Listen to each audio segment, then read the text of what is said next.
Atainahu rahmatan min indina. Kami berikan kepada Khidir rahmat, yakni kenabian, min indina wa 'allamnahu min ladunna ilma, dan kami ajarkan kepada Khidir daripada sisi kami ilmu. Ilmu ini artinya maqama alaihi dalilun wa rafa'a bihi al-jahl. Ilmu itu adalah pengetahuan yang berdasarkan dengan satu bukti, yang dengan bukti itu kejahilan akan terangkat. Itu baru namanya ilmu. Yang boleh sabit dengan bukti dan boleh mengangkat kejahilan dengan ilmu. Ilmu ini memiliki awalan, yaitu adanya dalil untuk membuktikan ilmu itu sahih, dan mempunyai akhiran atau implikasi. Dengan pengetahuan ilmu yang sahih tadi, kejahilan akan hilang. Tidak akan dikatakan ilmu kalau tidak berdasarkan dengan bukti dan dalil, dan juga tidak dikatakan ilmu itu bermanfaat kalau tidak mengangkat kejahilan. Oleh sebab itu, ilmu itu terbagi kepada 3 bahagian. Yang pertama, namanya ilmu al-zahir, ilmu yang jali. Ilmu jali itu maksudnya zahir, ilmu yang jelas. 1 tambah 1, 2. Ilmu yang zahir ini sabit dengan 3 perkara. 1 dengan mata, yang kedua dengan telinga, yang ketiga dengan akal. Kalau sesuatu dapat dilihat di hadapan saya ini sekarang ada jam, berarti saya ada pengetahuan, depan saya ada jam, mata saya tengok itu jam. Ini sabit adanya jam sebab mata saya tengok. Ada ilmu yang zahir atau ilmu yang jali yang sabit dengan pendengaran. Kita selalu dengar.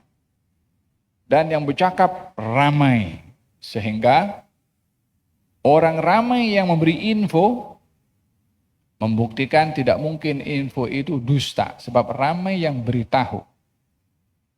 Seperti kita diberitahu adanya negara Malaysia, atau ada negara contohnya Mesir. Kita belum pernah pergi, tapi semua orang bercakap. Dalam hal ini kita tahu ada negara namanya Mesir karena kita mendengar orang semua bercakap. Ada ilmu yang sabit dengan otak, dengan akal pikiran kita.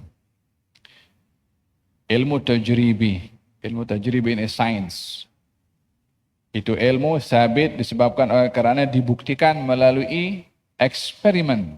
Orang-orang yang membuat satu kajian tentang ubat ke, tentang rawatan tertentu ke, ataupun tentang kita kalau ilmu arsitek itu kan cara bangunan tuh antara fondasi dengan bumbung berapa tinggi dan juga untuk kekuatannya, kan itu kan dikaji daripada hasil orang mendalami kajian tertentu. Sama juga ilmu accounting dan ilmu ekonomi dan lain sebagainya. Ilmu itu dikaji mengikut eksperimen yang panjang untuk menghasilkan satu hasil. Oh, ini kalau semen sekian, pasirnya sekian, contohnya. Supaya menghasilkan satu kekuatan pada bangunan. Besi itu akan boleh tampung kalau kekuatan besi itu, kalau bumbungnya beratnya sekian, maka perlu besi sekian, contohnya. Itu ilmu namanya ilmu tajribi. Ilmu yang boleh diterima berdasarkan dengan eksperimen. Ini semua ilmu yang saya sebutkan tadi namanya ilmu jali. Ilmu yang jelas, ilmu yang nyata, ilmu yang terang. Yang kedua, ilmu namanya ilmu al-khafi. Ilmu yang halus. Ilmu yang halus ini adalah ilmu yang melahirkan ma'rifah kepada Allah. Ilmu yang membawa keimanan dan manisnya iman pada seseorang. Lebih kepada buahnya ilmu yang zahir, itu ilmu yang khafi, yang tersembunyi, atau ilmu yang batin, yaitu ilmu ma'rifah. Ilmu seperti ini Pernah ada kepada seseorang yang namanya Harithah. Katanya Harithah pernah ditanya oleh Rasulullah, "Kaifa asbahta ya Harithah?" Hai Harithah, bagaimana keadaanmu pagi ini? Katanya, saya pagi ini berada dalam keadaan iman yang sebenar-benarnya.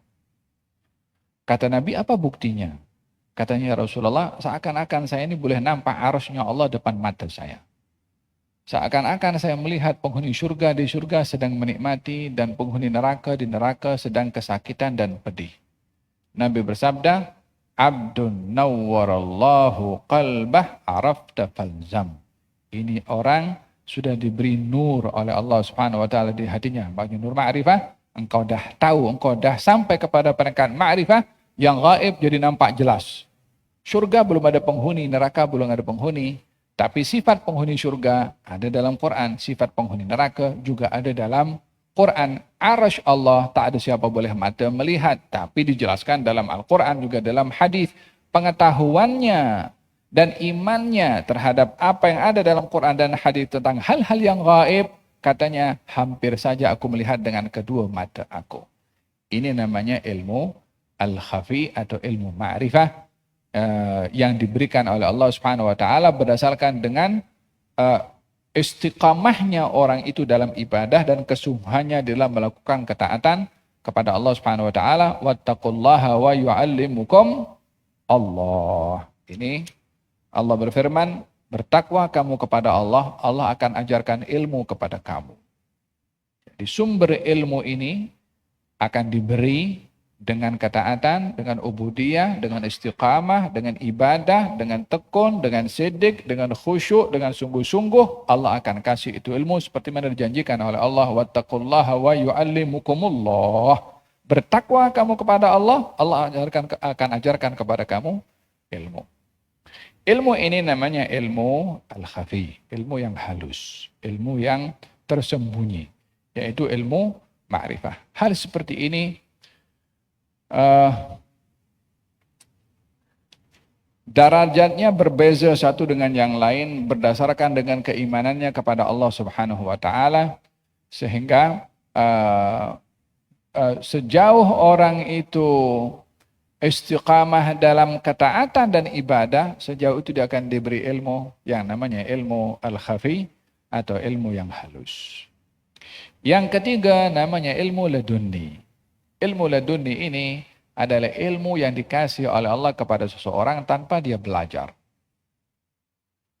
Dan ini diambil daripada ayat Quran, sebagaimana ayat yang kita baca, wa'allamnahu min ladunna ilma.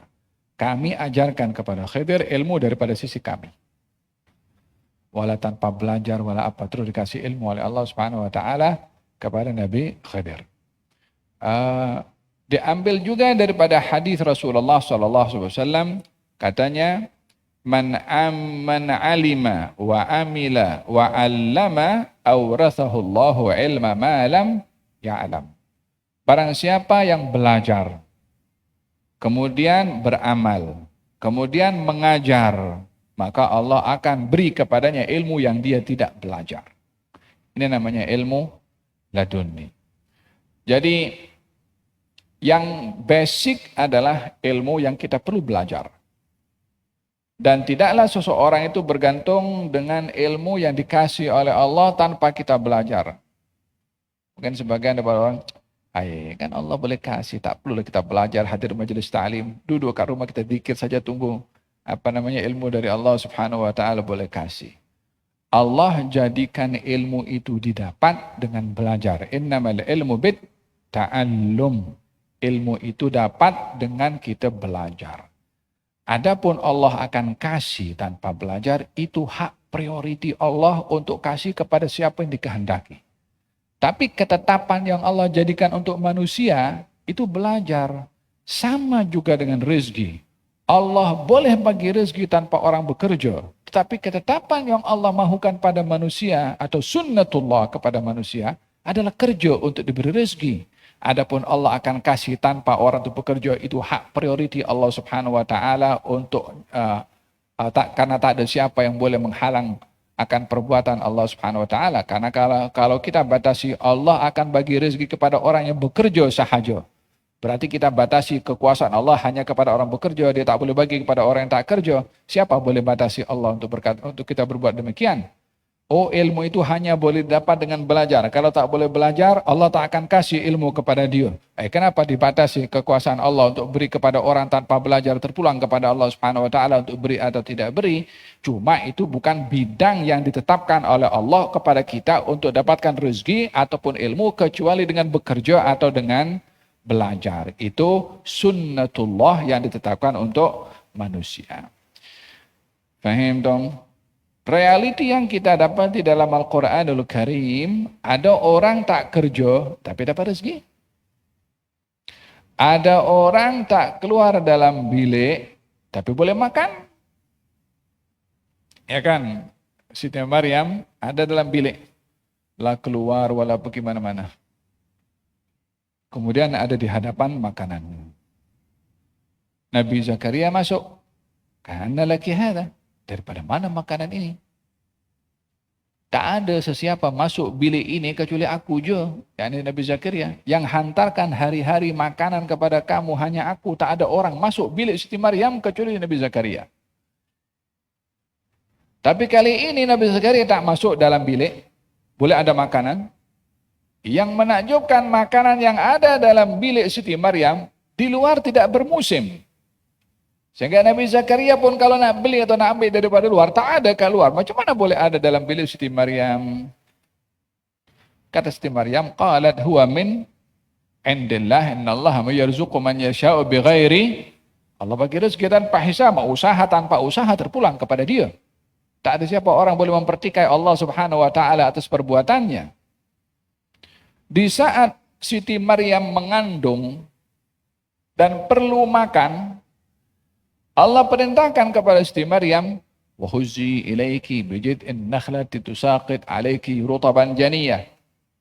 Hai Maryam, kau pergi kepada pokok korma itu. Kasih gerak itu pokok korma itu. Maka akan jatuh buah korma dan kau boleh makan. Di masa sehat tidak mengandung dalam bilik, Allah kasih makan tanpa dia bekerja. Di saat mengandung yang lemah, yang perlu ada orang layan kepada Siti Maryam, disuruh oleh Allah pergi cari makan. Mana yang lebih perlu kepada bantuan? Orang mengandung atau orang yang tidak mengandung? Tapi Allah jadikan sebaliknya.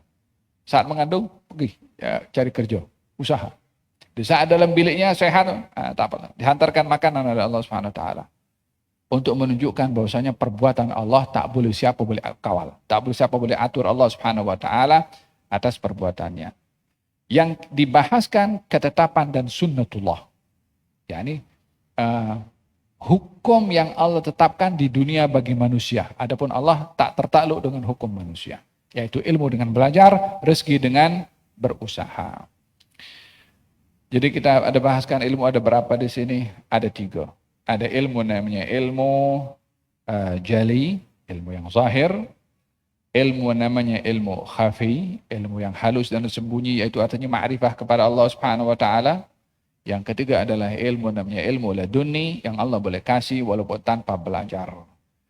Yang terakhir ilmu yang problem. Ilmu syaitani.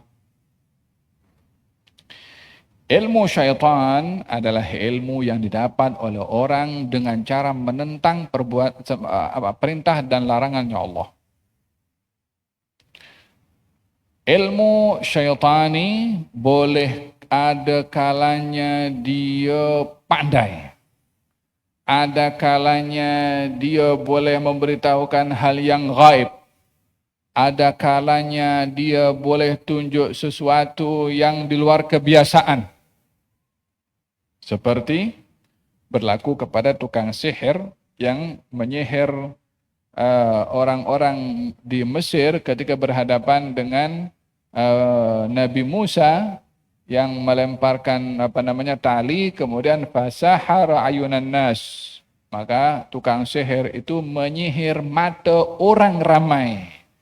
Sehingga orang ramai nampak tali itu ular. Jadi mereka takutlah. Termasuk waktu itu Nabi Musa yang takut. Maknanya orang nampak itu tali seperti ular. Tapi penyihir tuh nampak tali itu ular atau tidak? Tidak. Ya kalau begitu takkan dia sihir dirinya sendiri.